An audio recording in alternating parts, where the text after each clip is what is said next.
Hey there, this is Marty, and I'm taking the CB500X out for a road test here. I wanted to test it in all kinds of conditions, especially since I just put a brand new pair of Shinko 705 80/20s on this bike. And by 80/20, I mean 80 road, 20 off-road. So I wanted to test it in all kinds of different conditions. And that's just what I got in a ride in Minnesota. It doesn't take long for the weather to change. So here I had some rain gear.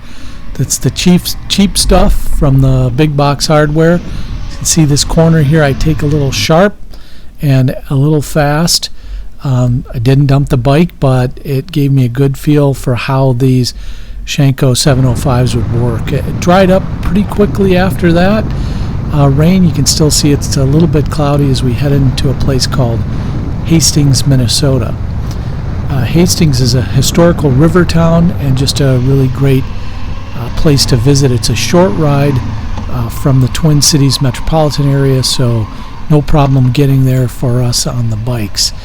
Here we're going to stop for a few minutes and take a little walk around this historic river town in Minnesota.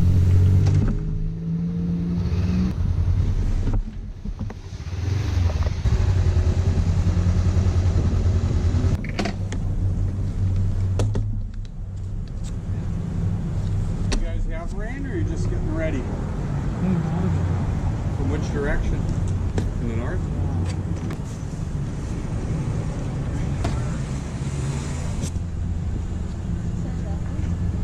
So after reading a number of online reviews about the Shinko 705's, I thought it'd be a good idea to pick up a pair. 80/20 is basically 80% on-road, 20% off-road, and I need a good balance. Although the majority of my riding is on-road, I'd like to be able to go off-road on occasion.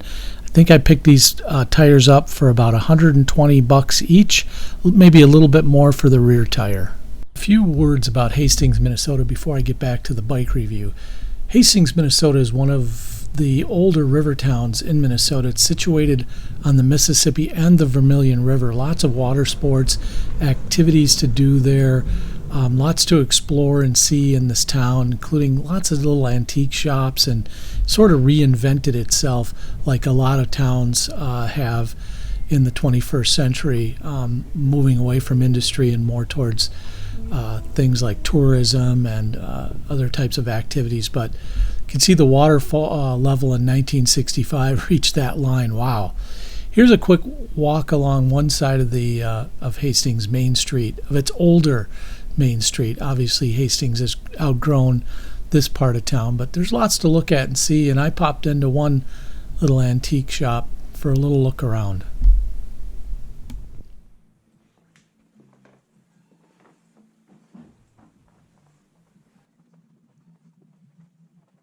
Well, if you're in an antique shop and you're looking for interesting ways to tie knots, you come across this board, you got to buy that, right? There's lots to see in these little antique shops, and just a bunch of stuff. And I found something that caught my eye, which was a antique pencil sharpener. And I really love using these old pencil sharpeners. They work really great, and they're well made, well built. After a little shopping, it was time to go grab something to eat at a local establishment. This is just right off Main Street at a place called The Onion.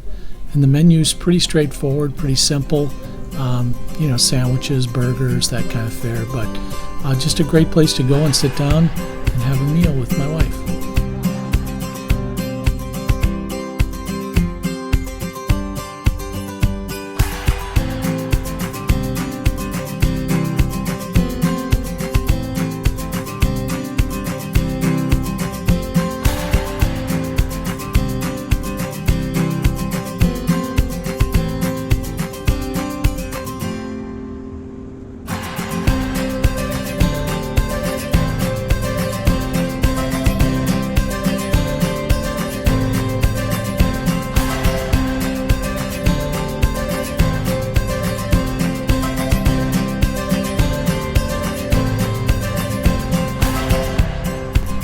Time to get back on the road and explore a little bit of Hastings on the bike. This is the old 19th century city hall built in Hastings, and it's just a beautiful old building. Wish I had more of a chance to get inside and look around it a little bit, but we had to get back on the road. Nearby Afton State Park would provide some nice gravel, mud, and dirt trails for us to try the bikes out on, and ran into a nice park ranger there who gave us some directions on where to go and what to see in the park, and we got to explore a little bit.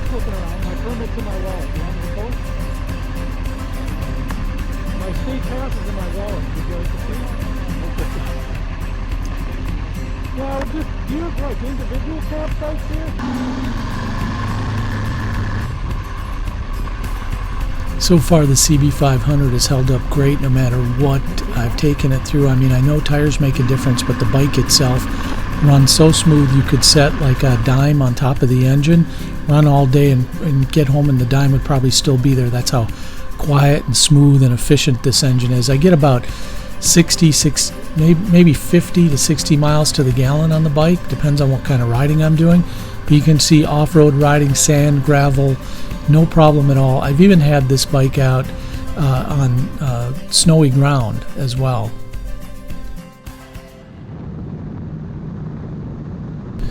Well, the more I ride this bike, the more I fall in love with it. I had a CRF 250, which is basically a modified off-road bike, and I owned a BMW 650 as well. It was my wife's bike, and I rode it for the most part.